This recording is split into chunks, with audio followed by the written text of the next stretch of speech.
with Joey. Where's the mic? That's all right. Just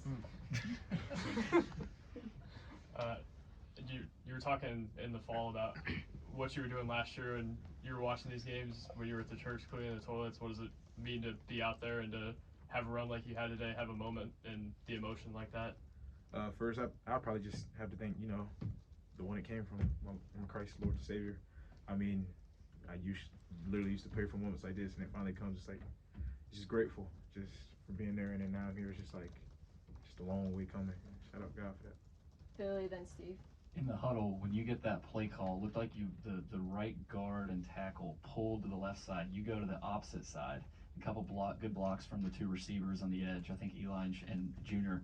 It doesn't look like you guys have ran that play, and looked like you had a ton of space. What did you see, and what were you thinking when you got that play call? Yeah, I knew it had to hit, and it was actually shout out to the boys Junior and T5 Tristan Brown, and I just knew it was like if it's in my hands, it got to be a play. It got to be explosive. Coach told me I'm gonna get you in here, and I want you to go score. And I was like, I bet. I understood the assignment. I made it happen. I mean, so was that. But really, just shout out the guys blocking on the perimeter. Like without them, I don't think that really would have happened. But we ran it quite a few times, but just not with me in it. It might look different. We might dress it different. Coach Beck's really good at dressing things different, and so yeah. Steve.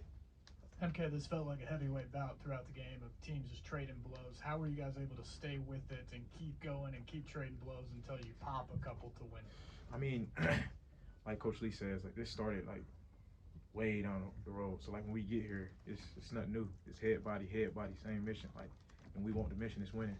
So we prepared ourselves, and Coach Steiner does a great job. So like with those mental battles, like that's all just mental. And we knew that's what type of game it was gonna be, and we was gonna have to battle it out. And throughout the summer, fall, everything, this prepared us for that. So yeah. Pat, then Lauren. Were you worried you would never get this chance to play here? No, I'm grateful for this chance to play here. I've always definitely, it's definitely like, it was a tunnel of not knowing when the light was. I knew it would come. I knew I just had to trust God. And my favorite one is, yea, though I walk through the valley of the shadow of death, I shall fear no evil. But I seen that, and God was walking through me through that shadow, that valley, and through all of that, I just had to trust and lean not into my own understanding.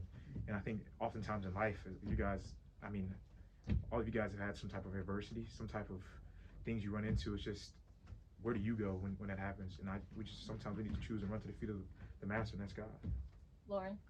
MK, we often hear coaches say it's just another game, but Coach Lee said he emphasized the importance of today and this specific matchup. So how did the locker room embrace that, and why do you all feel like you were ready to come out with a win in such an important game?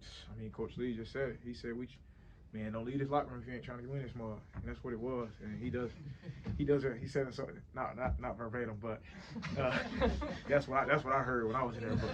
But you know how that goes. But he said it's a climb. It's a new climb. This mountain. Obviously, College game day was here. That's a blessing. But it was just like, make the main thing the main thing. Let's do what we do, and that's win ball game. The mission has always been winning, and it'll continue to be winning. Billy, Joey, finish with Pete. Obviously, we see the on-field success, but off the field, it feels like to be a theme with this team, how connected you guys are. What makes you guys so close, and how has that helped you on the field, with a lot of the off-field things you guys do as well? What makes us so close? Just different things, like, I mean, everything we went through, everything we've been through to just thus far, and like just hanging outside of football, like I hang with Glass, all the like stuff like that, like beside Glass, like just different things. We'd just be chilling at the house, and we watch movies. Like at the end of the day, we grown men at the end of the day, but we like do kid stuff. Like we'll be around this mother playing hide and go seek, y'all let us. But just hanging around with the guys, man. And I feel like that just makes us so much closer, because like, he got your back and I got my back. Like, and I just feel confident being around those guys, like John Brody and the whole union. Like I feel confident with them, and it's like just being with them is just lifts everything up. But I think just being close, I noticed it as soon as I got to this team, how close everybody was, and how close when they took me in as soon as I got here. And it was like, I've been here, and I was like, oh, that's cool. But that was the most different thing. I tell people all the time, that was the most different things when I got here, how the brotherhood is. And that's one thing we really take to heart. Joey, and then Pete. See, your shirt says Misfits. Clark's talked about that a lot, just how much of that as a part of this team's identity. Can you explain what that means to you? What it mean to me is just like a bunch of scrappy dudes who just find a way, who don't belong, who's been routed out, written off, who's everybody's looked past, who's nobody really wanted. I mean, and they just found a way, and and they had that chip on their shoulder. That's what, to me, that's what Misfits is. And that's a bunch of these guys, like undersized cats. Like, we just want to win. We just find a way to win, and winners find a way to win. That's evidently what that is, and y'all see that in our quarterback. And so that's just who we are, a bunch of misfits, and just willing to do anything for this team. Last question, Pete. I mean, just bouncing off that, you guys are probably going to be favored the last 4 games of the year. How are you guys going to keep that mindset? I mean, just focusing on one climb at a time. I think Coach Lee would tell us the same thing, and just focus on one climb, and that's who we got next, and I believe that's Texas, and it's just focus on that. I mean, Coach Lee always says it. It's not about them, it's about us. It's about Vanderbilt football. How can we improve Vanderbilt football? It's not about beating the next 4 teams, but how can we be the best Vanderbilt football team to put on display? And that's what it comes down to. So it's not looking past those 4 games, looking at the 4 games, just one climb at a time. Thanks, everybody. Thank you. Have a blessed day. Big boy.